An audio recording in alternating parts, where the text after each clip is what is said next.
بسم اللہ الرحمن الرحیم۔ ہم نے اس کے پہلے ویڈیو میں دو میپ بنا کر ہم نے بتایا تھا۔ پہلے میپ میں ہاذا ہاذا ہاذا اور اس کے نیچے والے میپ میں ہاذی ہاذی ہاذی، یہ سب آپ کو بتایا تھا۔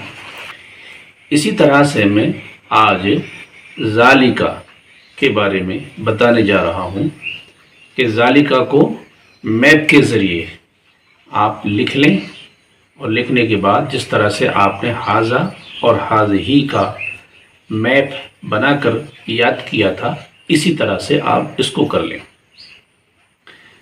اگر ان دونوں میپوں کو، یعنی اس سے پچھلے ویڈیو میں جو میپ ہم نے بتائے تھے وہ اور آج جو ہم بتانے جا رہے ہیں، یہ دونوں اگر آپ یاد کر لیتے ہیں تو انشاءاللہ العزیز آپ کو سینٹینس بنانے میں، سینٹینس کو سمجھنے میں، سینٹینس کو لکھنے میں اور سینٹینس کو بولنے میں آپ کو کوئی دقت نہیں ہوگی انشاءاللہ العزیز۔ آپ قرآن میں بھی یا کہیں پر بھی آپ جو بھی سینٹینس دیکھیں گے فوراً سمجھ لیں گے، اگر وہ اسم الاشارہ کے ساتھ ہے۔ تو آج ہم ذالکا اور ذالکا کے بارے میں سمجھتے ہیں میپ کے ذریعے۔ آپ اپنی ورڈ میننگ کی نوٹ بک اٹھائیے اور اس کے معنی بھی لکھ لیجئے، اور ایک اور نوٹ بک بنائیے جس میں یہ چیزیں آپ لکھیے، گرامیٹیکل جو چیزیں ہیں یہ لکھیے، اور لکھنے کے بعد آپ اس کو یاد کریے، لیکن لکھنا ویسے ہی ہے میپ کے ذریعے۔ پہلے میپ بنائیے، میں آپ کو اسکرین پر میپ بنا کر کے دکھاؤں گا، اسی طرح سے آپ کو اپنی نوٹ بک میں ایک میپ بنا کر کے اور اس میپ میں آپ کو یہ ورڈز لکھ لینا ہے جو ورڈز میں بتانے جا رہا ہوں۔ تو چلیے اسکرین پر، بسم اللہ الرحمن الرحیم۔ دیکھیے، سب سے پہلے اپنی نوٹ بک میں الاسماء الاشارہ لکھ لینا ہے، جیسے کہ پچھلے ویڈیو میں آپ نے دیکھا تھا الاسماء الاشارہ آپ نے ہیڈ لائن کی جگہ پر لکھا تھا۔ اس کے بعد اس طرح کا میپ آپ کو بنانا ہے۔ دیکھیے، میں نے دو میپ بنائے ہوئے ہیں یہاں پر، ایک یہ ہے اور ایک اس کے نیچے ہے۔ یہاں پر میں نے اوپر لکھا ہوا ہے الاعراب، الرفع، النصب، الجر، ٹھیک ہے؟ یہ اعراب کے نام ہیں، یعنی الرفع، النصب، الجر، یہ کیا ہوتے ہیں بعد میں ہم بتائیں گے آپ کو۔ فی الحال یہ اعراب کے نام میں نے لکھے ہیں، یہ آپ کو یاد کر لینا ہے اور لکھ لینا ہے۔ دوسری لائن میں ہم نے لکھا ہے الواحد والی لائن میں ذالکا ذالکا ذالکا، حالت نصبی میں بھی ذالکا اور حالت جر میں بھی ذالکا۔ التثنیۃ والی لائن میں لکھا ہے ہم نے ذاتانی ذاتینی ذاتینی، حالت رفعی میں ذاتانی اور حالت نصبی اور جری میں ذاتینی۔ اسی طرح الجمع والی لائن میں ہم نے لکھا ہے اولئک اولئک اولئک۔ یہ آپ کا ایک میپ مکمل ہو گیا۔ اولئک جو ہے حالت رفعی میں بھی، اولئک حالت نصبی میں اور حالت جری میں، ٹھیک ہے؟ اسی طرح سے تلکا کے لیے ہم نے ایک میپ بنایا ہے۔ اوپر والی لائن میں اعراب کے نام ہیں، الاعراب میں الرفع ہے، النصب ہے، الجر ہے، ٹھیک ہے؟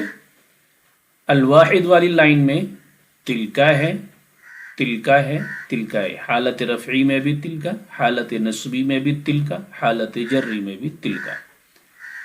التثنیۃ والی لائن میں تانکا تینکا تینکا، یعنی حالت رفعی میں تانکا پڑھیں گے اور حالت نصبی اور جری میں تینکا تینکا پڑھیں گے۔